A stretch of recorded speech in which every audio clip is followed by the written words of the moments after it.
P. Diddy has been getting away with all kinds of stuff. There was that shooting that he walked from. We've seen some clips of him beating on women. I mean, that's pretty standard operating procedure for him. But now there's 8 lawsuits that have been filed against him for sexual assault. And then in 1993, he and Clive Davis founded Bad Boy Records. Clive Davis, how do you describe Clive Davis? There's an infomercial about him now, which is a document. It's being called a documentary. And it makes him look like this benign octogenarian that's helped all these rock stars with their careers. But people in the music industry really don't like Clive Davis, most of them. And his criminality is kind of amazing. He got busted. He's been for filing false tax returns 3 times and then defrauding the IRS 3 times. He was involved in the biggest payola scandal. That's when record companies give money to radio stations to play their songs. Mm-hmm. He was part of the biggest payola scandal of all time as president of ABC Records. And then there was a Genovese crime guy named Pasquale Falcone, and he got busted smuggling 22 pounds of heroin into the United States. And the Justice Department started digging into him, and they came across all these shell companies that he headed. And Clive Davis was funneling money from ABC Records to these shell companies. So I've just told you about 2 decades worth of criminality by Clive Davis, and that guy has not spent 1 night in jail. That's what's amazing about him. So in 1993, I think he takes P. Diddy by the hand and they get on the yellow brick road. And P. Diddy has been engaged in all kind of criminal behavior, but nothing has come out. And I believe for Clive Davis, this is just my surmise, for a guy to commit as many felonies as he's committed and not spend a day in jail, I believe he's working for the government on some level as an informant. I mean, who knows? But so an informant for what? What makes you think he's working for the government? I would say like an informant for the FBI or... For what? What would they be collecting? I mean, a guy in that position, I'm sure has quite a panoramic view of certain types of corruption and criminality. Where? In what realm? In the music realm. Do you think the FBI is actually interested in the music realm? Yeah, I mean, there's all kinds of laws on the books about what people could, like the payola scandal. It's against the law for people to give money, for record companies to give money to radio stations. And who knows? I mean, I've heard that that's still going on, but the FBI might want. It's difficult to know. I mean, the FBI might want to enforce that law. I mean, the Epstein stuff totally makes sense to me. It totally makes sense how that guy would be in intelligence and in holding as many U.S. politicians and elites as they possibly can with blackmail. That makes perfect sense to me. I'm not familiar with this man. I don't think that would be on the same level, you know. And I have no idea. This is the first I'm hearing about this, so just take whatever I'm saying with a grain of salt. But it seems very low level compared to the Epstein stuff. Well, the thing about Clive Davis and why I'm suspicious of Clive Davis is how do you commit that many felonies and not spend a day in jail? Yeah. I mean, that doesn't make any sense to me. Yeah.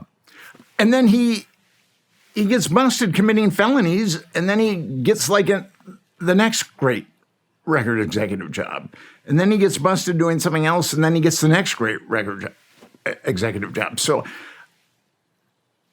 I think that the only way that you can commit those kind of felonies and not spend a night in jail is if you've got something worked out. Do you think they're holding him? Do you think he may be some type of an informant to blackmail artists into messaging whatever narrative they want in the public eye through musicians? It's difficult to know, but people think of the power that musicians, rock stars have. That's kind of what I'm getting at. I mean, I can't remember the numbers, but they say Taylor Swift could influence an enormous percentage of the U.S. population in an election, and so that's why I'm asking. I'm not 100%. Actually, I have no idea who Davis is affiliated with, what kind of musicians he's affiliated with. The biggest names. As in who? Bruce Springsteen. Okay. I mean, people like that. He's launched a lot of. So he could be blackmailing elite musicians to message particular narratives for FBI, CIA. That's the thing. I just don't know. I mean, but how does a guy commit that many felonies and not spend a day in jail? That is with Clive Davis, that's what I've been trying to get my mind around. And the only thing I can think of is he's an informant of some kind. I mean, if you or I got busted defrauding the IRS just once, we'd probably have to spend some time in jail. Oh yeah, I mean they put Bernie Carrick in prison for, was it tax evasion for paying for paying his nanny cash. That's tax evasion. So how does this guy? I mean, how does everybody pay? I mean, everybody who has lawn care service, are those is that on the books? Yeah. You know what I mean? Give me a break. So how does a guy get? I mean, he's defrauded. He's been busted defrauding the IRS 3 times. I mean, and filing false tax returns 3 times. So how does it? And then that's not even getting into the payola and the shell companies that he's hooking up with the Genovese guy. I just don't understand how that guy doesn't spend a day in jail. Yeah. And I don't understand how there's a documentary about him. Well, I kind of understand that. That makes him out to be this benign octogenarian. The only reason I'm asking is I'm just curious, what do you think that intelligence agencies would get out of having him on the books? Other than the only thing that can come to my mind is messaging. Messaging, like rock stars have a tremendous amount of power. Mm-hmm. And I mean, who knows? With Clive Davis, I live in New York City and I know some people in the music industry. And they look at him as like the Antichrist. I mean, really? Yeah. There's this infomercial, aka documentary about him that, as I said, makes him look as a kindly octogenarian. But the people that I know in the music industry do not hold Clive Davis in very high regard.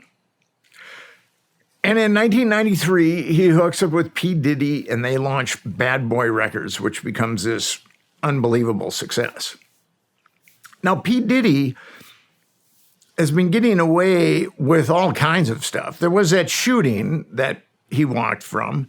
Shawn took the fall for it. And we've seen some clips of him beating on women. I mean, that's pretty standard operating procedure for him. But now there's 8 lawsuits that have been filed against him for sexual assault. Didn't he skip the country immediately after his place was busted? Well, he was going to skip the country. He didn't. But I think he stayed in Florida. And I could be wrong there, but he's got these 8 lawsuits. 2 of them are minors. 2 of the women that are suing him were minors when he molested them. And he molested them in a very brutal manner. How so? Well, they were minors, and he was very forceful. And then the 5th lawsuit has been filed by Little Rod, who also claims that he was sexually assaulted. But he said, and this is where a lot of the traction is coming from in the media, he was talking about like Cuba Gooding Jr. and other people being in on P. Diddy's sexual sex escapades. And But Little Rod said that P. Diddy was trafficking minors too. So we've got 3 accounts of P. Diddy trafficking minors. And his houses in LA were searched and Miami, and there was hidden cameras. And Homeland Security, it's kind of strange. Homeland Security were the people that like spearheaded the investigation. It's usually the FBI that does that. Homeland Security does have a human trafficking division, so it's entirely possible that it's on the up and up, but I'm not quite sure because those search warrants emanated from the Southern District of New York. And why would the Southern District of New York execute search warrants in LA and also Miami? Why wouldn't they just have the U.S. Attorney for Los Angeles or Miami execute those search warrants? And the fact that they emanated from the Southern District, that the U.S. Attorney there is Damian Williams. And Damian Williams, because it's Damian Williams, we know the fix is in. And this is the nexus between Epstein. Damian Williams is the nexus between Epstein and P. Diddy. Interesting. Williams was the one, the trial of Maxwell. There were 4 Epstein victims that were called to testify. Now, those victims had only been molested by Epstein and Maxwell. They had not been molested by any of the power brokers. That was a very carefully choreographed trial.